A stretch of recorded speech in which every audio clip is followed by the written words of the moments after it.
Welcome back to city news.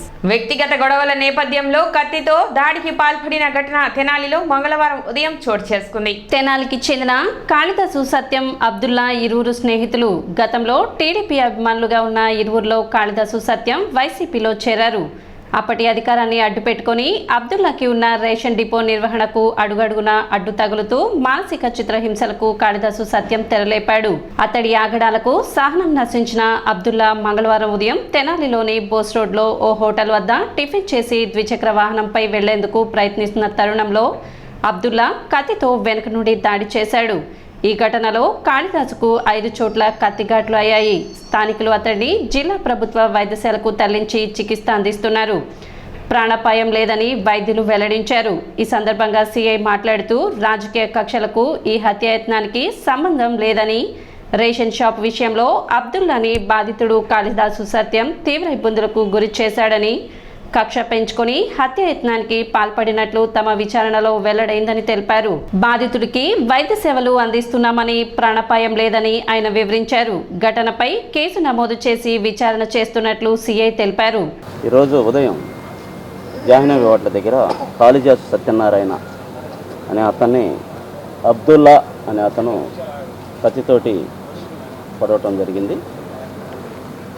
వెనక చిన్న ఒక 4 వికెట్ల, అదేవిధంగా లెఫ్ట్ హ్యాండ్ దగ్గర, ఈ విధంగా చెస్ట్ దగ్గర కొంచెం, అదేవిధంగా 2 కాళ్ళ దగ్గర, మోకాళ్ళ దగ్గర.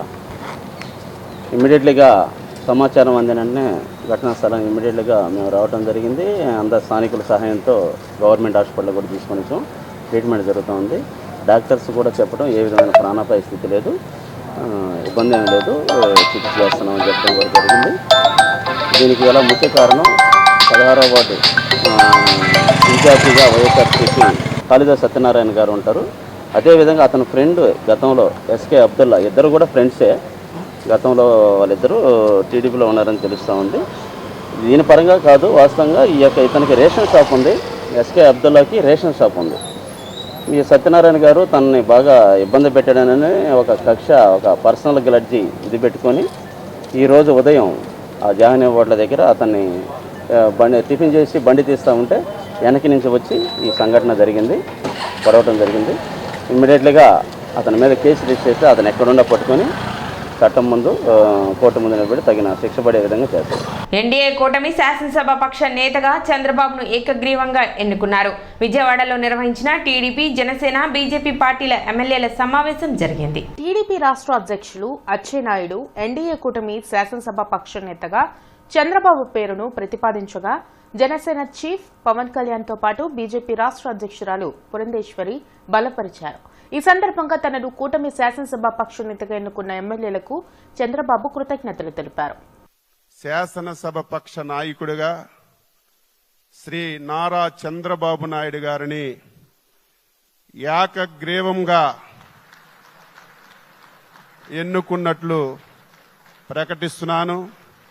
మీరందరూ కూడా మీ యొక్క హర్ష ఆమోదాన్ని తెలియజేసి తెలుగుదేశం శాసనసభ్యులందరూ నిల్చొని ఒకసారి మీరు దీన్ని ఆమోదించవలసిందిగా మీ అందరికీ సందర్భంగా కోరుతున్నాను.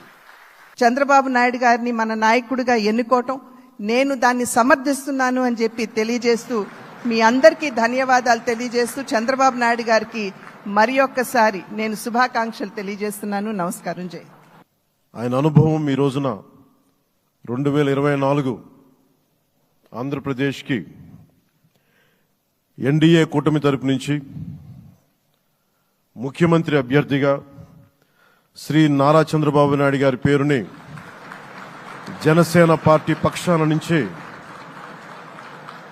మేము బలపరుస్తున్నాం. ఆంధ్రప్రదేశ్ రాష్ట్ర రాజధాని అమరావతి అని టీడీపీ అధినేత చంద్రబాబు స్పష్టం చేశారు. విశాఖను ఆర్థిక, ఆధునిక రాజధానిగా అభివృద్ధి చేస్తామని ప్రకటించారు. విజయవాడలో ఎన్డీఏ కూటమి ఎమ్మెల్యేల సమావేశం జరిగింది. కూటమి శాసనసభాపక్ష నేతగా చంద్రబాబును ఏకగ్రీవంగా ఎన్నుకున్నారు. ఈ సందర్భంగా చంద్రబాబు మాట్లాడారు. చరిత్రలో ఎప్పుడూ లేని విధంగా ప్రజలు తీర్పు ఇచ్చారని చెప్పారు. కూటమికి 164 ఎమ్మెల్యే, 21 ఎంపీ స్థానాలు కట్టపెట్టడం సాధారణ విషయం కాదన్నారు. ప్రజలు గెలవాలని, రాష్ట్రం నిలబడాలని అనే నినాదంతో ఎన్నికల్లో కూటమి ఏర్పడిందని, ప్రజలు గెలిచారని రాష్ట్రాన్ని అభివృద్ధి చేయాల్సిన బాధ్యత తమపై ఉందన్నారు. రాష్ట్రంలో అరాచకం, అశాంతికి చోట్లేదని చెప్పారు. కేంద్రంతో సత్సంబంధాల కారణంగా పోలవరంతో పాటు ఇతర ప్రాముఖ్యత గల ప్రాజెక్టులను పూర్తి చేస్తామని పేర్కొన్నారు. అలాగే తప్పు చేసిన వారిని వదిలిపెట్టేదే లేదని హెచ్చరించిన చంద్రబాబు వదిలేస్తే అదే అలవాటుగా మారుతుందని వ్యాఖ్యానించారు. ప్రజలు గెలిచారు, రాష్ట్రాన్ని నిలబెట్టే బాధ్యత ఇక్కడుండే శాసనసభ్యులపైన మనందరిపైన ఉంది.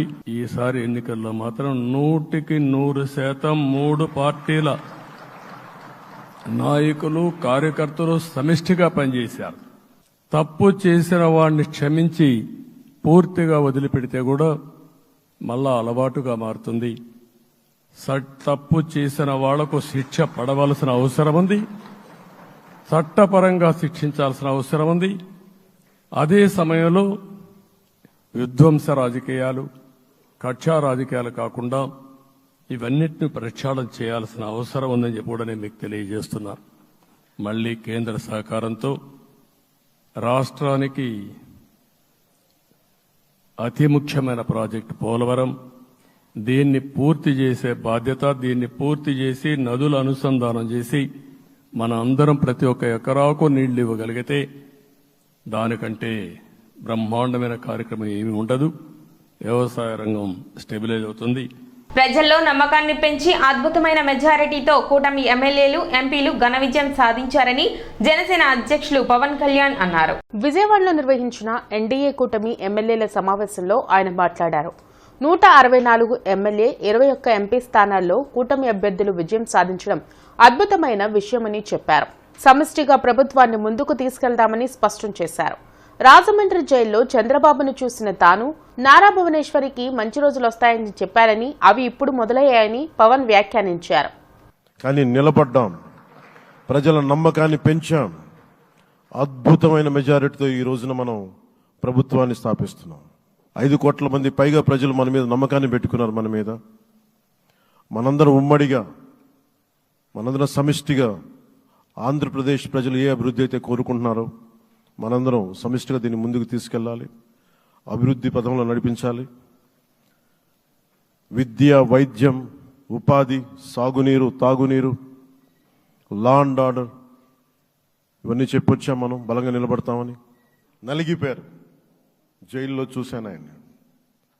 పాపం భువనేశ్వర్ గారి బాధను చూశాను. నేను అనుకున్నాను, అమ్మ మీరు కన్నీళ్ళు పెట్టకండి, మంచి రోజులు వస్తాయని చెప్పిన మంచి రోజులు వచ్చినాయి. వారికి మనస్ఫూర్తిగా వారికి నా హృదయపూర్వక శుభాకాంక్షలు. మీరు అద్భుతమైన పాలన ఇవ్వాలి అందరికీ మనస్ఫూర్తిగా మీకు నేను తెలియజేసుకున్నాను సార్. యూటీఎఫ్ మధ్యంతర కౌన్సిల్ సమావేశం రాడిపేటలో జరిగింది. యూటీఎఫ్ మధ్యంతర సమావేశంలో రాష్ట్ర అధ్యక్షులు వెంకటేశ్వర్లు మాట్లాడుతూ ఎన్నికల సందర్భంగా జీవో నంబర్ 117ను రద్దు చేస్తామని ఇచ్చిన హామీని అమలు చేయాలని కోరారు. జీవో నంబర్ 117తో పాఠశాలలు నిర్వీర్యమైపోవడమే కాకుండా నాణ్యమైన విద్యకు విద్యార్థుల దూరమయ్యే పరిస్థితి ఏర్పడుతుందన్నారు. జీవో నంబర్ 117 రద్దుకు కొత్త ప్రభుత్వం కృషి చేయాలన్నారు. మెగా డిఎస్సీ విడుదల చేస్తామని చెప్పిన ప్రభుత్వం ఇచ్చిన హామీని అమలు చేసే దిశగా కృషి చేయాలని కోరారు. అలాగే ఎన్నికల సందర్భంగా ఏదైతే ఈ ప్రభుత్వం జీవో నెంబర్ 117ని రద్దు చేస్తానని ఇచ్చినటువంటి హామీ ఉందో దాన్ని నెరవేర్చాలని చెప్పి రాష్ట్ర ప్రభుత్వాన్ని కోరుతా ఉన్నాం. ప్రధానంగా గత విద్యా సంవత్సరంలో జీవో నెంబర్ 117ని గత ప్రభుత్వం తీసుకొచ్చే సందర్భంలో ఆంధ్రప్రదేశ్ ఐక్యోపాధ్యాయ ఫెడరేషన్ తీవ్ర స్థాయిలో దాన్ని వ్యతిరేకించింది. దీనివల్ల ప్రాథమిక పాఠశాల విద్యా వ్యవస్థ మొత్తం అస్తవ్యస్తం అవుతుందని, అలాగే పాఠశాలలో ఉండేటువంటి విద్యార్థుల సంఖ్య తగ్గిపోతుందని, వాళ్ళకి నాణ్యమైన విద్య రాదు అని చెప్పినటువంటి ఆచరణలో ఈరోజు 14,200 పాఠశాలలు ఒకే ఉపాధ్యాయుడితో నడుస్తున్న పాఠశాలగా మారిపోయినాయి. 4,600 పాఠశాలలు మొత్తంలో ఇవాళ 1-2 తరగతుల పిల్లలు మాత్రమే ఉన్నటువంటి పాఠశాలలుగా మారిపోయినాయి. కొన్ని పాఠశాలలు విలీనం అయిపోవడం, ఉపాధ్యాయుల సంఖ్య కుదించబడటం, ప్రమోషన్ పేరుతో హై స్కూల్కి వెళ్ళిన ఎలిమెంటరీ పాఠశాల అస్తవ్యస్తంగా మారినటువంటి పరిస్థితి ఉంది.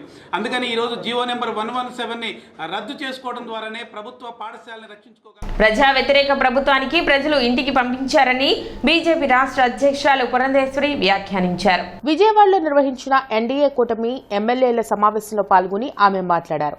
కక్ష సాధింపులకు పాల్పడకుండా ఎన్డీఏ కూటమి నాయకులు, కార్యకర్తలు సంయమనం పాటించాలని సూచించారు. రాష్ట్రాభివృద్ధిపై దృష్టి పెట్టి ప్రజలకు ఇచ్చిన హామీలను అమలు చేయాల్సిన బాధ్యత ఎన్డీఏ ప్రభుత్వంపై ఉందని పురంధేశ్వరి అన్నారు. ప్రజలు ఒక కసితోటి ఎట్లాగైనా సరే ఈ యొక్క ప్రజా వ్యతిరేక పాలనకి అంతం పొందించాలి, జగన్మోహన్ రెడ్డి అనేటువంటి ఒక రాక్షసుడు ఎవరైతే పరిపాలిస్తున్నారో ఇంటికి పంపించాలి అనేటువంటి భావన ఏదైతే వారి మనసులో కరుడుగట్టి ఉన్నదో అది వారు బయటికి చెప్పకనే వారు ఓటు మాధ్యమంగా తెలిపినటువంటి నేపథ్యంలో వారందరికీ కూడా, తెలుగు ప్రజలందరికీ కూడా నా ధన్యవాదాలు నేను తెలియజేస్తున్నాను. ఈ 3 పార్టీల యొక్క కలయిక నిజంగా ఒకంత ఆలస్యమైనా కూడా ఇది రాష్ట్రానికి చాలా అవసరమైనటువంటి కలయిక అని చెప్పి నేను భావిస్తున్నాను.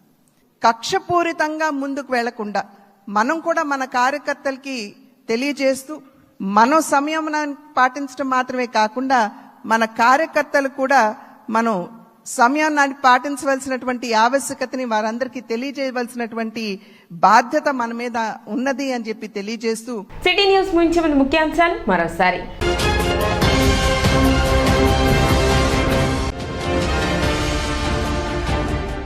ఎన్డీఏ శాసనసభ పక్ష నేతగా ఏకగ్రీవంగా ఎన్నికైన నారా చంద్రబాబు నాయుడు.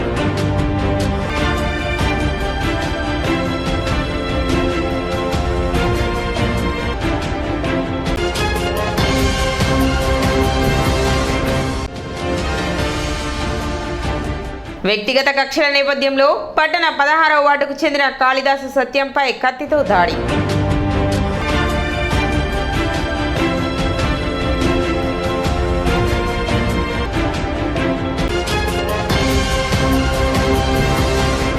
సిటీ న్యూస్ ఇంతటితో సమాప్తం. నమస్కారం.